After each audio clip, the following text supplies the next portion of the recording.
ادھر مہرور آیا پر تقریر کرتے کرتے پتہ نہیں مہرور میں کہا ہوا بدو چھوڑے جھوٹا پکڑ ٹاڑ ہوگی. اب ان کا چھوڑاؤ جلسہ خراب ہوگا لیکن دونوں جھوٹا نہیں چھوڑیں ایک دوسرے, جیسے سڑوے نہیں بھیڑی آ جاتے روڈ پر تو چاہے جتنا مارو لیکن ہٹت نہیں ہے, ایسے ہی پورا جلسہ خراب. جاہل کو جاہل ہی جواب دے سکتا ہے, جیسے کہتے ہیں لوہا لوہا ہی کو کاٹ سکتا ہے, لوہا ہی لوہے کو کاٹے گا, جاہل کا جواب جاہل ہی دے گا.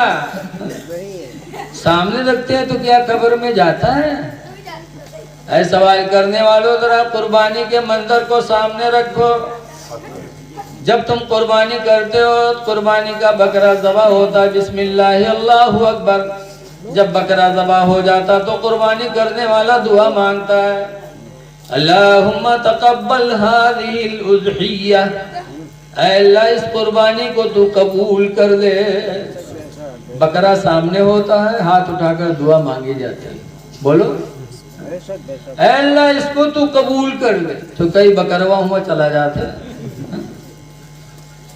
قرآن پڑھو تو قرآن کریم میں اللہ فرماتا اس کے تعلق سے, قربانی کے بکرے کے تعلق سے اللہ فرماتا ہے لَن يَنَالَ اللَّهَ لُحُومُهَا, ہرگز ہرگز کا گوشت اللہ کے یہاں نہیں جاتا. لَن يَنَالَ اللَّهَ, ہرگز ہرگز اللہ کے یہاں نہیں جاتا. لحومها ولا دماؤها, لحومها ولا دماؤها, نہ اس کا گوشت جاتا ہے نہ اس کا خون جاتا ہے, کچھ نہیں جاتا. تب کہے رکھ کے دعا مانگتے ہو. لیکن آگے اللہ فرماتا وَلَكِنْ يَنَالَهُ التَّقْوَى مِنْكُمْ, لیکن صرف تمہاری دل کی نیت جاتی ہے. قربانی کرنے والے کی دل کی نیت جاتی ہے, اور نیت کا ثواب اللہ عطا فرماتا ہے. ایسے ہم سامنے نیاز کرتے ہیں, وہ کھانا تو نہیں جاتا لیکن مومن کی نیت کا ثواب ملتا ہے. کرنا چاہیے, لیکن نیاز ہی تک ہم محدود نہ رہیں بلکہ ہم اپنے غوث کے کردار کو بھی زندہ کریں. غوث پاک ایک دن بغداد کی گلی سے جا رہے تھے, ایک نوجوان ادھر سے آ رہا تھا. آتے آتے غوث پاک کے چہرے پہ تماچا مارا, نہ بات نہ چیت, آتے آتے چہرے پہ تماچا مارا. تو غوث پاک نے بجائے بدلہ لینے کی رخ بھی پیش کر دیا, ایسے گال گھما دیا, اشارہ کہا لو اس پہ بھی لو. تو نوجوان حیرت میں, عبد القادر تم کو بدلہ لینا چاہے, بجائے بدلہ لینے کی یہ بھی رخ تم نے پیش کر دیا.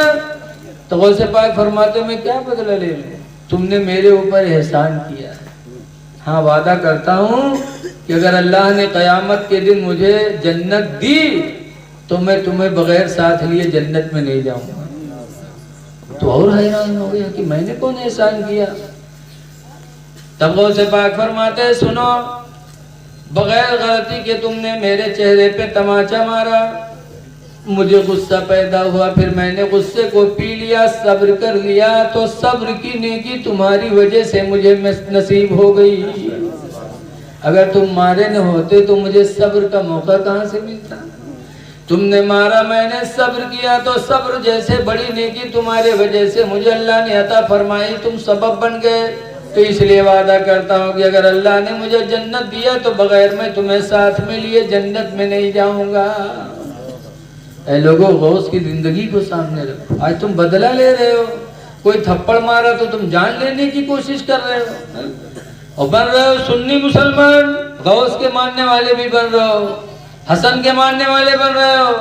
امام حسن جو نبی کریم کے نواسے تھے, ان کو کسی دشمن نے پانی میں زہر دے کے پلا دیا تھا, اور پیا تو خون کی الٹی ہونے لگی تھی امام حسن کو. امام حسین نے دیکھا تو رونے لگے. امام حسین کہتے بھائی جان کیا ہوا, آپ خون کی الٹی کر رہے ہیں, کیا ہوا بھائی جان.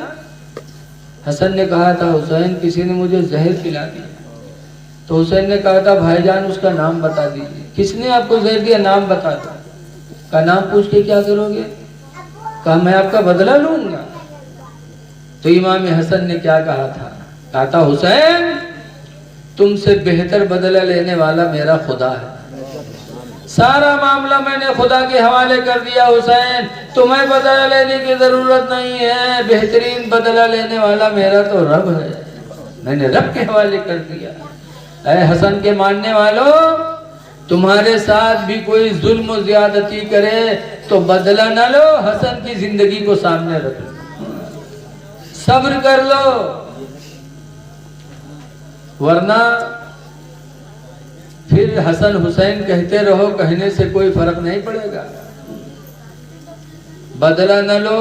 لیکن آج چاہے جتنی تقریر کرو، لوگوں میں جھگڑا نہیں ختم ہوتا۔ اے لوگوں، صلح کر لو، مقدمہ چل رہا ہے تو صلح کر لو۔ ذرا اپنے نبی کی زندگی دیکھو کہ حضور صلی اللہ علیہ وسلم کہاں پیدا ہوئے؟ بولو، مکے میں۔ کتنے دن رہے مکہ میں؟ اب لوگ بولو کچھ بھی، کوئی بول دے، غصہ نہ کہ سناوے آئے کہ ہم سے پوچھے آئے ہیں۔ 53 سال مکہ میں رہے، اور جب مکہ کے لوگوں نے تنگ کیا تو سرکار نے مکہ چھوڑا، مدینہ گئے۔ مدینہ جا رہے تھے تو راستے میں بھوک لگی، تو سرکار نے ایک جھوپڑا دیکھا تو کھانا کھانے کے لیے جھوپڑا گئے۔ جھوپڑے میں گئے تو ایک بڑھیا تھی وہاں سے، اس بڑھیا کا نام تھا ام معبد۔ کیا نام تھا؟ بولا کرو، آنا ہے آپ لوگ، یا تو آپ لوگ گھبرا گئے، یا تو بولتے نہیں، یا تو ضد کر کے آئے کہ چاہے جتنا بول کر ہم بول گئے نا، کوئی بات نہیں ہے۔ تو جھوپڑے میں سرکار گئے، کہا بوڑھی ماں مجھے کچھ کھلا سکتے ہو، میں بھوکا ہوں۔ بڑھیا نے کہا بیٹا کچھ بھی نہیں ہے۔ تو بڑھیا کے گھر میں ایک بکری بندھی تھی جو بڈھی ہو گئی تھی، تھن بھی سوکھ گئے تھے۔ سرکار نے کہا بوڑھی ماں اگر اجازت دے دو تو اس کا دودھ دھو کے پی لیں۔ تو بڑھیا نے کہا دیکھ نہیں رہے، اس کو جان نہیں ہے، دودھ کہاں سے دھلو گے؟ تو کہا تم کہہ دو تو میں دھو لوں۔ تو بڑھیا جھلا گئی، غصہ کے کہا جادو ہی لو۔ تو سرکار گئے اور بسم اللہ پڑھ کے جیسے تھن میں ہاتھ لگایا، نبی کا ہاتھ لگنا تھا کہ بکری بوڑھی تھی، جوان ہو گئی اور تھن دودھ سے سب بھر گئے۔ سرکار نے دودھ دہا، پہلے بڑھیا کو پلایا، پھر دودھ دہا، اپنے دوست ابو بکر کو پلایا، پھر دودھ دہا، خود پیا، پھر بڑھیا سے کہا بوڑھی ماں اپنے گھر کے برتن اٹھا لاؤ۔ جتنے برتن تھے بڑھیا سب لے آئی، اور رسول اللہ نے دودھ دہو کر کے سارے برتنوں کو بھر دیا۔ وہ بکری کب تک دودھ دیتی رہی؟ آپ سوچو، اسی دن دودھ دیا ہوگا۔ لکھا ہے ہجرت کی تاریخ میں کہ وہ بکری ایسے ہی 18 سال تک دودھ دیتی رہی، پورے گھر کے برتن بھر جاتے تھے۔ بڑھیا دودھ بیچ بیچ کے مالا مال ہو گئی، دولت میں اپنے شہر میں دولت مند ہو گئی۔ یہ میرے نبی کی عطا تھی۔ اسی لیے حضرت علی شیر خدا کے پاس کوئی آیا، کہنے لگا علی یہ بتاؤ کہ تمہارے نبی سخی تھے یا حاتم طائی سخی تھا؟ حاتم طائی کا نام سنے ہو؟ بہت بڑا سخی انسان تھا۔ اس نے اپنا گھر بنوایا تھا تو گھر میں 10 دروازے لگائے تھے۔ کتنے دروازے لگائے تھے؟ 10۔ ہمارے تمہارے گھر میں کئی دروازہ ہوتا؟ ایک یا بہت زیادہ دوئی، ایک تو نکلے والا اور ایک سب پیچھے بھاگے والا کہ کوئی ضرورت پڑے تو بھاگ لے۔ بولو۔ اور حاتم طائی کے گھر میں کتنے دروازے تھے؟ 10۔ 10 کیوں لگایا تھا؟ تاکہ کسی مانگنے والے کو دقت نہ اٹھانا پڑے، جس دروازہ سے چاہے مانگ لے۔ یہاں تک کہ لکھا ہے کہ ایک مانگنے والا اگر آتا تھا، ایک دروازے سے مانگتا، حاتم طائی نکلتا دیتا، پھر وہی مانگتا دوسرے دروازے گھوم کے چلا جاتا، آواز دیتا تو حاتم طائی نکلتا تو پھر دیتا، پھر وہی مانگتا تیسرے دروازے جاتا، آواز دیتا، حاتم طائی نکل کے پھر دیتا، یہاں تک کہ ایک مانگنے والا 10 دروازے پہ جاتا تو حاتم طائی منع نہیں کرتا، دیتا ہی رہتا تھا۔ ہم تو اگر ہفتہ کونوں کا 2 روپیہ کوئی منگتل دے دیا گا، وہ ہفتہ بھر کے بعد پھر آئے گا تو کہا جاتا ہے ارے وہ دن 2 روپیہ لے کے رہا پھر آئے گے رہتی، ابھی تو دن دے بے کہ ہرا ہے تو کا پھر آئے گے۔ بولو۔ حاتم طائی ایک بھکاری کو 10 دروازے سے دیا کرتا تھا۔ تو کہنے والے نے حضرت علی سے کہا کہ علی یہ بتاؤ حاتم طائی سخی تھا کہ تمہارے نبی سخی تھے؟ تو ہم جیسے پلپلہا آدمی ہو تو کہتے نہ ہی حاتم طائی سخی تھے، لیکن حضرت علی کا عشق رسول دیکھو، کہتے ہیں نہیں سخی تو میرے نبی ہی تھے، حاتم طائی سخی نہیں تھا۔ کہا کیوں؟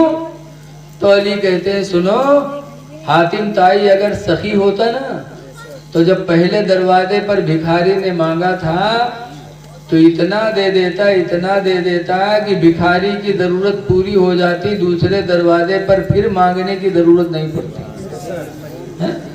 اور پھر دوسرے دروازے مانگا، پھر دیا، پھر تیسرے دروازے۔ اس کا مطلب کہ حاتم تائی دیتا تو تھا لیکن بھکاری کی ضرورت کے مطابق نہیں دیتا، اور میرے نبی نے جس کو دیا اتنا دیا کہ دوبارہ زندگی میں مانگنے کی ضرورت نہیں پڑی۔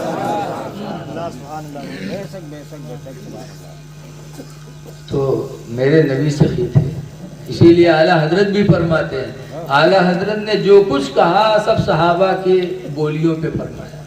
جیسے حضرت علی نے کہا تھا سخی تو میرے نبی سخی تھے، ایسے اعلیٰ حضرت بھی فرماتے ہیں کہ کون دیتا ہے دینے کو منہ چاہیے، کون دیتا ہے دینے کو منہ چاہیے، اور دینے والا ہے سچا ہمارا نبی۔ بات صلح کی چل رہی تھی، صلح کرنا۔ حضور صلی اللہ علیہ وسلم مکہ سے مدینہ چلے گئے، اور مدینہ جانے کے بعد ایک وقت آیا کہ 1400 صحابہ کو لے کر اللہ کے گھر کا طواف کرنے کے لیے پھر مکہ کے قریب آیا، تو مکہ کے کافروں نے روک دیا، کہا اس سال آپ نہیں جا سکتے اندر، واپس جانا پڑے گا۔ کہا ٹھیک ہے، تو صلح نامہ لکھا گیا، تو صلح پہ لکھا جا رہا تھا، مکہ کے کافروں نے کہا کہ اس پہ لکھو کہ اس سال ہم واپس جائیں گے، سرکار نے فرمایا لکھو۔ پھر کہا آئندہ سال آنا لیکن کوئی ہتھیار لے کے نہ آنا، کہا لکھو۔ پھر تیسری بار لکھوائے مکہ کے کافروں نے کہ اگر ہمارے مکے کا کوئی آدمی مدینہ گیا تو آپ کو واپس کرنا پڑے گا، سرکار نے فرمایا لکھو۔ پھر کہا کہ اگر آپ کے مدینے کا کوئی آدمی مکہ آئے گا تو ہم چاہیں تو واپس کریں، چاہیں تو واپس نہ کریں، تو سرکار نے فرمایا لکھو۔ تو حضرت عمر کھڑے ہو گئے، کہنے لگے اللہ کے رسول کیا آپ حق پر نہیں ہیں؟ کہا بے شک حق پر ہیں۔ تو اب عمر کہتے ہیں کہ اللہ کے رسول اگر آپ حق پر ہیں تو یہ دب کے صلح کیوں کر رہے ہیں؟ یہ صلح نہیں ہے تو دب کے صلح ہو رہی ہے کہ ان کا آدمی ہمارے آ جائے تو ہمیں واپس کرنا پڑے، اور ہمارا آدمی آئے تو یہ چاہے واپس کرے چاہے نہ واپس کرے، آپ صلح کر رہے ہیں، یہ تو دب کے صلح ہو رہی ہے۔ تو حضرت ابو بکر صدیق جو رازدار نبوت تھے آگے بڑھے، عمر کے سینے پہ ہاتھ مارا، کہا عمر الزم غرضہ، رسول اللہ کے دامن کو تھام لو، فإنہ رسول اللہ، اس لیے کہ اللہ کے رسول ہیں، جو کہتے ہیں تھام لو مان لو، اسی میں اللہ تعالیٰ کامیابی عطا فرمائے۔ صحابہ نے مان لیا، سرکار نے صلح کر لیا، اور کچھ ہی دنوں کے بعد وہ صلح کی وہ برکت ملی کہ رمضان کا مہینہ تھا، 10,000 صحابہ کو لے کر حضور مکہ پہ چڑھائی فرمایا، اور جب مکہ میں آئے تو مکہ کے سردار اس وقت کون تھے؟ ابو سفیان ایمان نہیں لائے تھے، ابو سفیان سردار مکہ تھے۔ سرکار کی حالت جو دیکھی کہ 10,000 فوج لے کر صحابہ کی، اور سب صحابہ روزہ سے تھے، الحمدللہ روزہ رکھ کر کے فتح مکہ کے لیے آئے۔ جیسے مکہ میں داخل ہوئے ابو سفیان کی حالت دیکھ کے خراب ہو گئی، چہرے پہ پسینہ آ گیا، تو ابو سفیان کی عورت ہندہ پہنچی اور ابو سفیان کی مونچھ کو پکڑا۔ اس زمانے کے لوگ مونچھ بڑی تگڑی تگڑی رکھاتے تھے، ہندہ نے مونچھ پکڑا، کھینچا، کہا سفیان بزدل ہو گیا، ڈرپوک ہو گیا، محمد کو دیکھ کے ڈر گیا، تیرے جسم کی صورت بتا رہی ہے۔ یاد رکھو جہاں جھگڑا نہ ہوئے مہروے پہنچ جائے تو جھگڑا ہوئی کے رہی، بولو ہوئی کے رہی۔ ہندہ نے مونچھ کھینچا، کہا ڈرپوک ہو گیا، بزدل ہو گیا۔ تب ابو سفیان نے کہا تھا، کہا ہندہ سن لو، خدا کی قسم اب اس روئے زمین پر محمد کا مقابلہ کرنے والا کوئی نہیں، ان کی حکومت ہوگی، ان کی فتح ہوگی۔ پھر یہی ہوا، اللہ کے رسول مکہ میں داخل ہوئے تو وہ لوگ پکڑے گئے، کون لوگ؟ جنہوں نے ظلم کیا تھا حضور کو 3 سال تک ابو طالب کے ہاتھے میں مکہ کے کافروں نے بند کر دیا تھا 3 سال تک نہ پانی دیا تھا نہ دانا جانے دیا تھا. 3 سال تک میرے پیغمبر نے اپنے چچا ابو طالب کے ہاتھے کی گھاسیں کھا کھا کر کے میرے نبی نے 3 سال گزارا تھا. اے لوگوں، آج ایک دن کھانا نہ ملے تو حالت خراب. تمہارے پیغمبر کو 3 سال تک قید کیا گیا. یہاں تک کہ سرکار کے چہرے پہ دانت پتھر مارے گئے، سرکار کے دانت ٹوٹے. سرکار کی بڑی لڑکی زینب حمل سے تھی، ایک مکہ کے کافر نے نیزہ مار دیا، زینب کا حمل ختم ہو گیا. سرکار بہت روئے تھے اس ٹائم پر. کوئی ظلم ایسا نہیں جو مکہ کے لوگوں نے نبی پر نہ ڈھایا ہو. لیکن جب فتح مکہ کے دن وہ سب پکڑے گئے تو کانپ رہے تھے کہ ابھی محمد ہم سے بدلہ لیں گے. اسی لیے ایک صحابی آگے بڑھے اور ان کافروں سے کہا الیوم یوم المدحمہ، اے لوگوں سن لو، آج تم سے بدلہ لینے کا دن ہے، آج بدلہ لیا جائے گا. تو میرے پیغمبر کی شان دیکھو. میرے پیغمبر آگے بڑھے اور اپنے صحابی کے سینے پہ ہاتھ مارا، کہا لا، نہیں، لا الیوم یوم المرحمہ، آج کا دن بدلہ لینے کا دن نہیں ہے، بل الیوم یوم المرحمہ، آج کا دن تو رحمت کا دن ہے. آج کا دن رحمت کا دن ہے. جب میرے نبی نے رحمت کا پیغام سنایا تو لوگوں نے کلمہ پڑھ کے اسلام کو قبول کر لیا. کہا خدا کی قسم ایسا انسان تو ہم نے نہیں پایا. یہ تمہارے نبی کی شان ہے. اب آج بات بات پہ جھگڑا، چاہے جتنا سمجھاؤ لیکن آج انسان ماننے والا نہیں. اسی سیتا پور میں ریوسا کے پاس ایک جگہ تقریر کر رہا تھا. ادھر مہرور آیا پر تقریر کرتے کرتے پتہ نہیں مہرور میں کعبہ بدو چھوڑے جھوٹا پکڑ ٹاڑ ہوگی. اب ان کا چھوڑاؤ جلسہ خراب ہوگا، لیکن دونوں جھوٹا نہیں چھوڑیں ایک دوسرے، جیسے سڑوے نہیں بھیڑی آ جاتے روڈ پر تو چاہے جتنا مارو لیکن ہٹت نہیں ہے. ایسے ہی پورا جلسہ خراب کر. صبر کرو صبر. کسی کہنے والے نے کہا کہ سلام اس پر کی جس نے گالیاں سن کر دعائیں دی، اور سلام اس پر کی جس نے بادشاہی میں فقیری کی.